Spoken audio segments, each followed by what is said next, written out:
দেখো partnership business অর্থাৎ অংশীদারি কারবার থেকে আসা একটি ম্যাথ কি বলেছে যে অমল ও বিমল যথাক্রমে 500 টাকা 9 মাসের জন্য এবং কিছু টাকা 6 মাসের জন্য বিনিয়োগ করে। অর্থাৎ অমল 500 টাকা 9 মাসের জন্য এবং বিমল কিছু টাকা 6 মাসের জন্য বিনিয়োগ করে, দিয়ে ব্যবসা শুরু করে। মোট লাভ কত? 69 টাকা হলে এবং বিমল তার মধ্যে কত টাকা লাভাংশ? 46 টাকা লাভাংশ হিসাবে পেলে বিমল কত টাকা নিয়ে ব্যবসা শুরু করেছে? আমাকে বলে আগে আমি দেখবো এই গণিতটার ক্ষেত্রে যে দেখো একটা লাস্ট লাইনে কি বলে দিয়েছে, দেখো যে 69 টাকা হচ্ছে মোট লাভ, তার মধ্যে বিমল 46 টাকা পেয়ে গেছে।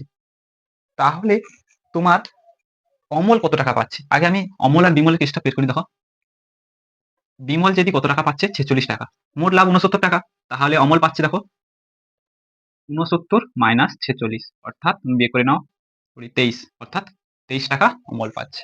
তাহলে অমল 23 টাকা লাভ হচ্ছে, বিমলের 46 টাকা লাভ হচ্ছে।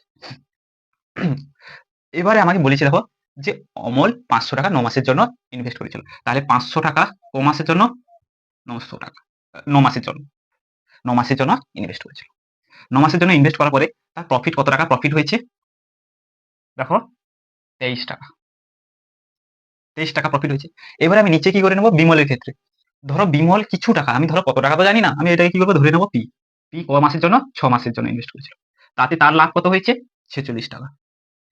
কত বড় গণিতটা দেখো, তোমার জাস্ট 2 সেকেন্ডের ক্যালকুলেশন, এইটাই তোমার ক্যালকুলেশন করবে উত্তর বেরিয়ে যাবে। দেখো 23 2 46, 2 3 6, 3 3 9, তাহলে অর্থাৎ এটা 5 3 15, অর্থাৎ পি সমান এটা দেখো পি এদিকে চলে যাবে, তাহলে 5 3 1500, অর্থাৎ তাহলে পি 1500 টাকা 6 মাসের জন্য বিনিয়োগ করেছিল। আর পিটা কি? বিমল করেছিল।